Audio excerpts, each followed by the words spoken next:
भाग 9 अयारा का प्रकोप और अनुष्ठान का संघर्ष। मंदिर में घनघोर अंधेरा। खंडहर मंदिर के भीतर वातावरण और भी खतरनाक हो गया।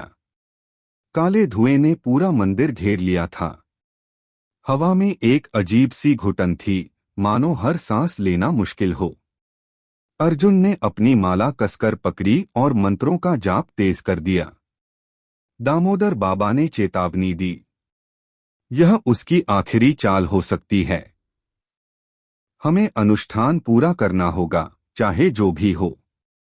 वीरा और अयारा की टकराहट। अयारा की परछाई अब पूरी तरह से आकार ले चुकी थी। वह वीरा की ओर बढ़ी और ठंडी, खौफनाक आवाज में बोली, तुमने मुझे कमजोर किया, लेकिन मैं अभी खत्म नहीं हुई। तुम मेरी ताकत का हिस्सा हो। मेरे पास लौट आओ, वरना सब खत्म कर दूंगी। वीरा, जो अब पहले से ज्यादा साहसी थी, सीधी खड़ी हुई और बोली, मैं अब तुम्हारे डर से नहीं भागूंगी। अगर तुम्हें खत्म करना है तो तुम्हारा सामना यहीं होगा। अयारा ने एक जोरदार चीख मारी, जिससे मंदिर की दीवारें हिलने लगीं। अर्जुन ने जल्दी से अपनी माला को वीरा के पास फेंकते हुए कहा, वीरा, इसे पकड़ो। यह तुम्हारी रक्षा करेगा। अनुष्ठान का आरंभ। दामोदर बाबा ने अनुष्ठान शुरू किया। उन्होंने मंत्र पढ़ते हुए पवित्र राख को चारों ओर बिखेरना शुरू किया। अर्जुन ने अपनी माला का उपयोग करते हुए चारों दिशाओं में सुरक्षा चक्र बनाया। लेकिन तभी अयारा ने अपनी शक्ति से चक्र को तोड़ने की कोशिश की। तुम लोग मुझे नहीं रोक सकते।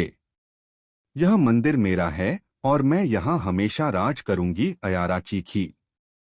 अर्जुन ने जोर से कहा, तुम्हारा अंत निश्चित है। तुम्हारी बुराई अब और नहीं टिकेगी। अयारा का हमला। अयारा ने एक भयंकर शक्ति के साथ वीरा पर हमला किया। लेकिन इस बार वीरा ने खुद को बचाने के लिए अर्जुन का दिया हुआ तावीज ऊपर उठा लिया।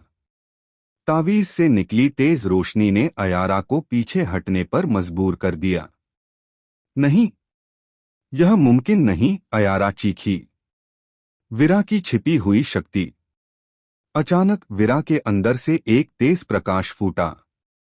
यह वही शक्ति थी जिसके बारे में अर्जुन ने कहा था कि वह अयारा को खत्म कर सकती है। वीरा ने अपनी आंखें बंद कर लीं और जोर से मंत्र पढ़ने लगी। उसकी आवाज इतनी प्रभावशाली थी कि अयारा का काला धुआं कमजोर होने लगा। यह तुम्हारा अंत है, अयारा। तुम्हारी बुराई को अब और जगह नहीं मिलेगी, वीरा ने कहा। अंतिम युद्ध। अयारा ने अपनी बची खुची ताकत इकट्ठा करके मंदिर को पूरी तरह से हिला दिया। खंडहर के पत्थर गिरने लगे। अर्जुन और दामोदर बाबा ने वीरा की रक्षा के लिए एक सुरक्षा कवच बनाया। लेकिन यह लड़ाई इतनी आसान नहीं थी। अयारा ने अपने डरावने रूप में आकर एक बार फिर हमला किया। इस बार अर्जुन ने अपनी माला से एक खास मंत्र पढ़ा और दामोदर बाबा ने तावीज को मंदिर के गर्भगृह में स्थापित कर दिया। अयारा का अंत। तावीज स्थापित होते ही मंदिर के अंदर एक जोरदार धमाका हुआ। अयारा की चीख चारों ओर गूंज उठी, लेकिन कुछ ही पलों में सब शांत हो गया। काला धुआं गायब हो गया और मंदिर के अंदर दिव्य प्रकाश फैल गया।